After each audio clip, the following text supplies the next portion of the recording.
Hello and welcome. My name is Jennifer Davies and I am the Assistant Dean of External Affairs at UC San Diego Extension. I'm here today with Travis Bradberry, who is the co-author of Emotional Intelligence 2.0 and the co-founder of TalentSmart, which is a global consultant firm that offers services and products to help boost emotional intelligence. Thank you for being here today, Travis. Thanks for having me. I think the first question is, what is emotional intelligence? We've heard that bandied about. What is it? Emotional intelligence is your ability to read and respond to emotions in yourself and in other people. So on a personal level, when you're demonstrating emotional intelligence, you're aware of what you're feeling, and you're able to respond to that effectively to produce the behavior that you want. On the social side of things, emotional intelligence is really picking up on what other people are feeling, what they're trying to communicate, what they're experiencing, and being able to use that information to make your relationships more effective, to improve the quality of the relationships. There's 4 emotional intelligence skills in all. And on the personal side of things, you have self-awareness, so that's awareness of your emotions, and self-management. On the social side of things, you have social awareness, awareness of what's going on with other people, and relationship management. Okay, so now is emotional intelligence the same thing as EQ 2.0, or what are the differences of that? Yeah, well, the book's, it's Emotional Intelligence 2.0 is the name of the book, and really what that name is very intentional because historically people have really known, it's really easy to find books on what emotional intelligence is, and it's very hard to find books that show you what to do with it, how to improve your EQ, and that's a really important distinction. Because emotional intelligence is a flexible skill that you can actually improve and change with effort. So, we dedicated the Emotional Intelligence 2.0 to teaching readers how to improve their EQ. So, the book includes a passcode. You can go online and test your EQ. And your test results pinpoint which of the book's 66 strategies will increase your EQ the most. Oh, okay. So the whole process, the book is just geared towards improving your emotional intelligence. And so that is the difference between, like, say, IQ and EQ. Is like people say your IQ is sort of set, static, and you can't improve it. But you're saying that emotional intelligence, you can. Yeah, absolutely. The thing with IQ is they've done these wonderful longitudinal studies where they follow people from age 5 all the way to age 50. And IQ it's not what you know, but it's how it's the pace through which you assimilate information. So they found that it's measured relative to your peers, and people have the same IQ at age 5 as they do at age 50. Emotional intelligence, and that's due to plasticity in the brain. That area of the brain isn't very flexible and responsive to change. Emotional intelligence, that area of the brain is highly plastic, and you can actually improve and increase your EQ or watch it go down with effort or without it. So it's a highly flexible skill. But so when we're talking about emotional intelligence, like, I can make my relationship with my husband better, but you're saying that there's very important impacts on your career in terms of having a strong EQ or emotional intelligence. Absolutely, absolutely. Emotional intelligence is a very distinctive skill in the workplace. You have these thresholds of competence for IQ in the workplace. So I'll give you doctors, for example. So at the UCSD hospital here, and anywhere physicians work, there's an IQ threshold of 130. You rarely have physicians with an IQ below 130. Well, it peaks at 155. So you have this really narrow range of IQ to become a physician. And the physician with an IQ of 50 doesn't really operate all that differently from a physician with an IQ of 135. But it's the physician who has emotional intelligence who sets him or herself apart. This is the person who has that intellect and that knowledge, but they respond to people more effectively. They have better bedside manner. When they get into administrative roles, they're better leaders. And quite frankly, they keep their own emotions and sometimes their personal lives from derailing their career and making bad decisions. Leaders and physicians don't typically make bad decisions because they lack intelligence. They make them when their emotions and these other parts of life get in the way and cloud their judgment.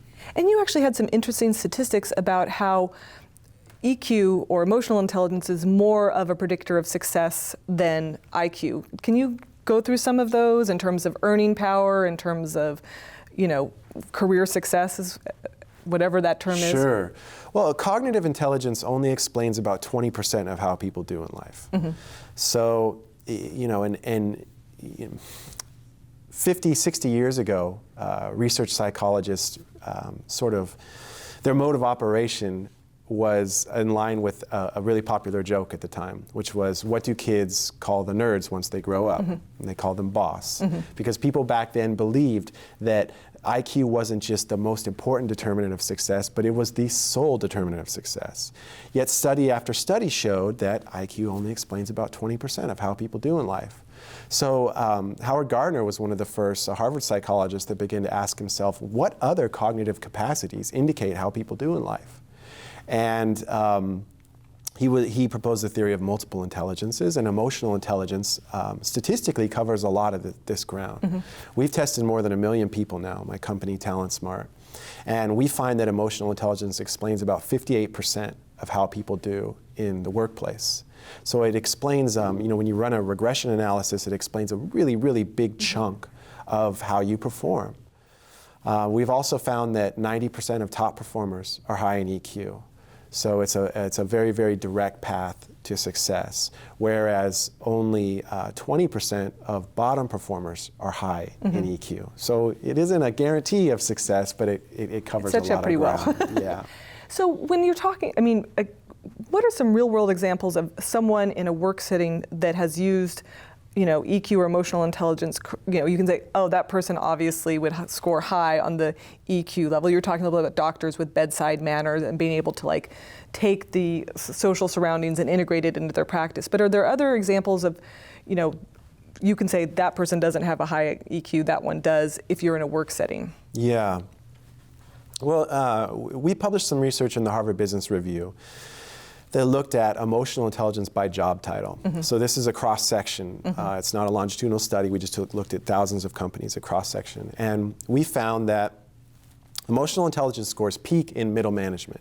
So, and from there, it's a ski slope. All the way down to CEOs have the lowest EQ in the workforce on average. And when you think about it, why do people get promoted into middle management? Well, they're good with people. They say, wow, she's really great with people. People want to work for her. Let's make her a manager. But how do you become a director and an executive and move into the C-suite? Companies increasingly look at tenure, at short-term financial gains, and it becomes a very short-sighted view of the person. It creates this phenomenon of it's lonely at the top. Now, this finding is kind of contradictory because we say that emotional intelligence is a huge indicator of performance, so why shouldn't the CEO be the top performer? Well, we find that within each job category, the top performers are those with the highest levels of EQ, right? I mentioned this idea of threshold competence, and they have already crossed the thresholds of experience and intellect, and what sets people apart is this skill. So a CEO that has high emotional intelligence is someone that doesn't allow him or herself to fall into this "it's lonely at the top" syndrome, and realizes that how you impact people still matters. Especially as a senior executive, you prime the emotional state of the entire organization. So we have, the brain has mirror neurons, which unconsciously mirror the emotional state of other people. And as a leader, you have a lot of people looking at you, looking upon you for direction and for guidance. So when your emotions are off, when you're flying off the handle, when you don't connect with people, it creates a very negative cultural shift in the organization. It's quite bad. An example of someone in a very exalted CEO type position showing unusually high emotional intelligence. One of my favorite is, I don't know the individual, I don't know the whole picture, but I just know situations that demonstrate high EQ. And there was, several years back, eBay went down for the weekend. And you can imagine what kind of dollars are assigned to eBay not being able to run. And they had, they probably had 50 or 60 troubleshooters, I believe it was, programmers working on this fix. And Saturday rolled around and Sunday morning and the site was still down. So Meg Whitman, the CEO of eBay, actually went and spent the day with the programmers. And the idea was she didn't go there to crack the whip. She went there to let them know that the organization has their back, that everyone understands that they're doing all they can, that this is just sort of a tough luck type scenario, and that, you know, basically to give them emotional support. And I think it was a really unusual display of high EQ, and it has a cultural impact on the organization because everyone hears about her doing that, and there was no request to do so. It was voluntary. Well, so that's interesting. So you're saying that CEOs have a low EQ, but yet that's what everyone ostensibly would aspire to be a CEO. Do you see that changing, or do you see CEOs realizing, like, I can't play this game anymore, I've got to get smarter about how I interact with people? Well, companies are getting smarter about how they promote people, and they're looking for candidates that are well-rounded, because you should certainly hire a candidate that's smart and is seasoned and, you know, knows the company, knows the industry. But you want to look at that other factor. There was a really great illustration of this at the U.S. Air Force. It wasn't with CEOs, but their problem was they were turning over civilian recruiters to the tune of 30%. So they would hire a civilian recruiter, they would spend months training them, and then they had a year to hit their quota and get people to join the Air Force. So they were turning over a third of them. It was way too much. It was costing them a lot of money. And they said, let's use the same hiring process. And this is the kind of thinking that organizations are beginning to implement. Let's use the same hiring process. We'll take the same people we would have hired, but we'll also test everyone's EQ. And among the people we would have hired, we'll only hire those that also have a high EQ. Well, their turnover went down from 30% to 5%. People were that much more effective at recruiting people, with a cost savings of about $5 million. Wow. So organizations are beginning to look at this at a very macro level, at a very high level, so that they're putting people into those positions that are well-rounded, that have EQ, and they're taking people and working to increase their emotional intelligence. So Goldman Sachs is a client of ours and has been for over a decade, and, you know, they hire the top MBAs in the country. You know, they're pulling kids out of Harvard and Yale and different places. And what they're doing is, part of their onboarding process is a leadership program where they're trying to make these very, very gifted people even more well-rounded by educating them in emotional intelligence. So that's the idea. You want to take people where they're at and take them to a higher level. And when you're looking for people to promote and put in these senior positions, you look for those that have it all. Do you have a sense that people with emotional intelligence, it's sort of like, oh, I've got this EQ thing down, I'm well-rounded, I get it. Do you see a real gap between people's perceptions of their level of EQ versus their actual? And how do you get at that to reveal kind of what are the... Yeah, the people that think they've got it are those that usually don't, or they have some really glaring well, because the self-awareness thing, right? That you'd even like look at yourself and go, no, I'm done, I'm good. Yeah, absolutely. Emotional intelligence hinges on self-awareness. It is the foundation. You know, we have this tendency to put the blinders on. You know, we grow up in a society that doesn't always know what's good for us, and one of the things we're taught is that, you know, we have deficits, we have defects, and you can't really change them, and that makes you not want to increase your self-awareness. Why would I look at something that I'm terrible at? I learned that studying calculus here at UCSD, that was not going to be my path. I didn't even study it, so there you go. Well, and so it hinges on self-awareness, and the people that have high EQs are those that are constantly working to improve. They're embracing the beauty and the blemishes, and they know that by leaning into discomfort, they can actually increase their emotional intelligence. They can just sort of look for those opportunities to improve and the things they should do differently. So those with the highest EQs are typically those that are the lifelong learners. And so that's a good question. Is it, as a parent, or as thinking of it, are you born with an EQ, or is it something that is it nature versus nurture, or is it a combination? You know, when you look at people with high EQs that come into you with high EQs, is it something that you can point to upbringing, or, you know, genetic makeup, or, I mean, have you ever kind of studied that? I haven't personally, and there's been some studies of it, because there's certainly mental conditions that can impact your EQ, and they're typically extreme examples. You take individuals with autism. You know, the limbic system is the place that generates emotions, and their limbic systems are, the neurons are underdeveloped. So there's too many of them. They're underdeveloped, they're densely packed, and it's an area of the brain that isn't functioning properly. So that's going to impact their emotional intelligence. There are some people who certainly structurally have a limited capacity for EQ. But the majority of us fall within this sort of normal range, and their modeling has a really big impact. So you come out of childhood and adolescence, and a lot of how emotional intelligence was modeled for you from your parents and your surroundings sort of sets where you're at, sets the bar, and then you kind of take it from there. Okay, what's a situation where you are fairly self-aware and you feel like you're operating, and say your boss does not have emotional intelligence? How do you what is your role in that, and how do you navigate it? That's an interesting situation, right? Because you can be self-aware, you can judge this situation, and if you're dealing with someone that's not a fair actor, that might be. Do you have suggestions in terms of just toxic work environments, or how do you navigate those? Yeah, I tell you what, I'm part of this influencer program on LinkedIn, and I write a couple of blog posts a week, and one of the most popular topics is dealing with toxic people. Dealing with difficult people in the workplace and in your life because you're stuck with them and you can't change them. And that's a very, very important distinction. You cannot change them. You can only change yourself. It's all about how you respond to them, whether you get caught up in this sort of emotional turmoil and their reactivity. Which is probably what they want, right? Exactly. You sort of want you to sink to their level. And it's a lot about boundaries.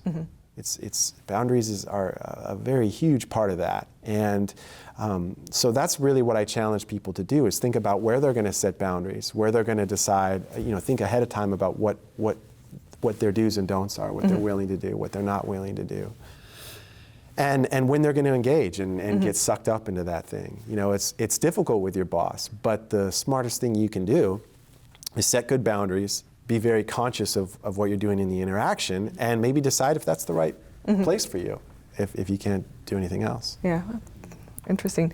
So when we talk about boundaries, because when you say emotional intelligence, you think, oh, well, they're just a gregarious person. That's not necessarily true. Emotional intelligence doesn't mean you have to be an extrovert, glad-handing everybody. Does it? Or no, it's a really important point, because one of the things that people confuse with emotional intelligence the most is personality. So I mentioned that IQ and EQ don't occur together in any meaningful way. You can be high in both, you can be low in both. The stereotype is that people with high IQs are low in EQ, and statistically they're not. That profile is just as frequent as any others. But it stands out, right? If someone has a really high IQ and they're really bad with people, it's glaring. So people create this stereotype. So personality is a place where people really muddy the water, and they think that personality characteristics are EQ. The correlation between, well, first let me say this. Personality is a stable set of preferences and tendencies through which you approach the world. So if you're and it's fixed by late adolescence, early adulthood. So if you're sort of a hopeless extrovert, you're just going to you're energized being around people. You love it. You need it to thrive. You need to be in that kind of environment. Someone who's highly introverted, being around people saps their energy. It's work, and they do better when they're on their own. These are personality characteristics. And personality and emotional intelligence don't occur together in any meaningful way. You can be an extrovert and low in relationship management. The EQ skill you would think people would be highest in. You can be an introvert and be high in relationship management. The way I describe it is personality is the vessel through which your emotional intelligence is expressed. So if you're an extrovert and you're working on your relationship management, that gives you insight into what situations you might be good at and what you need to work on. Because the extrovert who's low in relationship management, for example, is more likely to bulldoze people and sort of take over conversations. Whereas an introvert who's low in relationship management is going to be less likely to speak up when they should and sort of grease the wheels of the interaction. So it gives you insight into that, but they're actually distinct mental capacities. And your personality is fixed, you can't change it. Okay, so you can change your EQ, you can't change your personality. Right. So, but you can change your EQ, so what are some of the strategies to change those? You said there's 66 and you can kind of, depending on where you're weak, like you pick those. But if you're saying, okay, I see that my emotional intelligence or my EQ isn't helping me in my career right now, and I need to make some changes. What sort of recommendations would you make to someone? Well, increasing your EQ is a very personal process. The first thing you need to increase your self-awareness is some very objective feedback. And this is why, the test that comes with the Emotional Intelligence book is something that we've sold for a very long time for $40 separately from the book. And I'm always preaching, everyone in my company is always preaching, you need to increase your self-awareness, you need objective feedback to really increase your EQ. So we decided to sort of walk our talk and put our money where our mouth is by including the test for free with the book. Because how can you go about increasing your EQ until you know specifically what you need to work on? It's so much more effective that way. So that's my first recommendation, is to get objective feedback through an assessment from other people, ask people around you what it is you should be working on. From there, you need to work on 2 or 3 things at a time. Your brain loves efficiency. So if your old habits are hardwired. So if you're a yeller, you have neural pathways that reinforce that yelling behavior. And when you catch yourself and you stop yelling, those pathways wither and die. When you, let's say you're going to work on being more social. Let's say it's a need for you to be more social with people that you don't get along with at work. Well, you don't have pathways that reinforce that behavior, and so it's hard at first. But because your brain loves efficiency, when you begin to repeat the behavior, your neurons actually can grow billions of arms and branch out to each other and facilitate the flow of information, which allows that behavior to continue. And then it becomes habitual. So that's why I say work on 2 or 3 things at a time. And when you catch yourself doing it naturally without having to think about it, that's when you move on to 2 other things. So the book has 66 strategies, and it'll recommend the 2 or 3 you should work on first. Now, not everyone that's watching this is going to read the book. And I do a lot of keynote speaking. And the audiences always want these sort of emotional intelligence silver bullets. Yeah, the crib notes, the cliff notes. So if we have the time, I've got 2 or 3 that I'll share with you that people really like. Okay, so the first silver bullet is to clean up your sleep hygiene. And so when I say silver bullets, it's because these apply to most everyone, and most anyone can do this to increase their EQ. Your brain goes through, in fact, there's a very good sleep research department here at UCSD that publishes some incredible research. And your brain needs high quality sleep.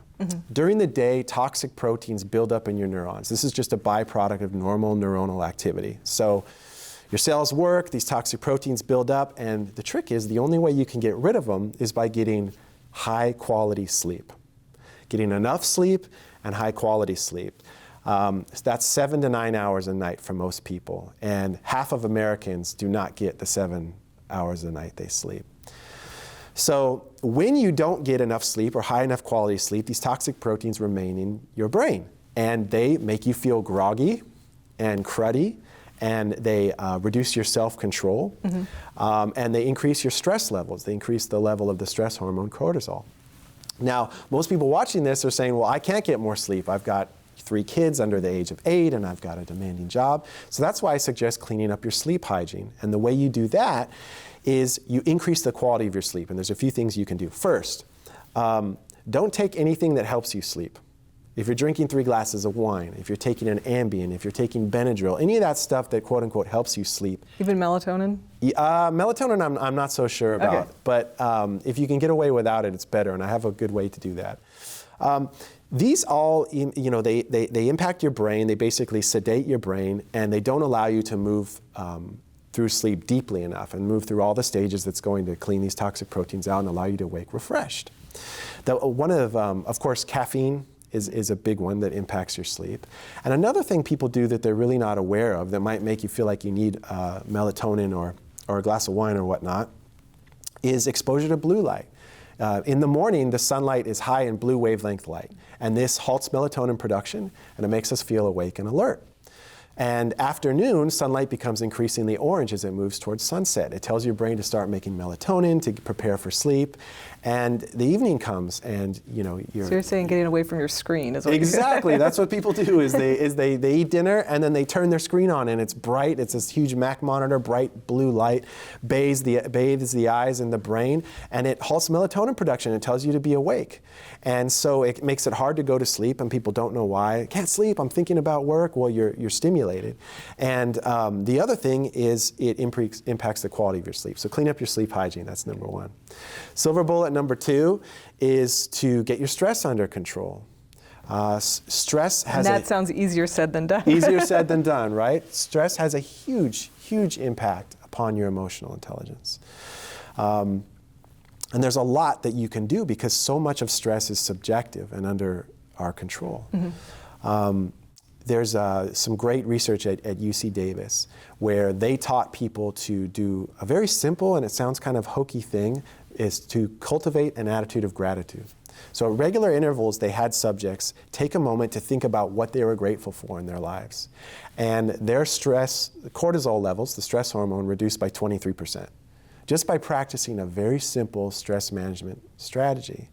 So when it comes to stress, you really want to get your stress under control because it has just a massive, massive impact upon your self-control. Now, mild stress, intermittent stress is actually good for your brain. It causes growth in areas of the brain responsible for improved memory. But when your stress becomes too severe and it becomes too prolonged, it actually causes degeneration in the area of the brain responsible for self-control. So when you dive headfirst into these ultra-stressful situations, you actually diminish your ability to exercise self-control and improve your stress in the future. Those are both good tips. Well, this has been great. I could talk to you for hours, and it's been fascinating. Thank you again for joining us, Travis Bradberry, who is the co-author of Emotional Intelligence 2.0 and the co-founder of TalentSmart. Thank you so much. Thanks for having me.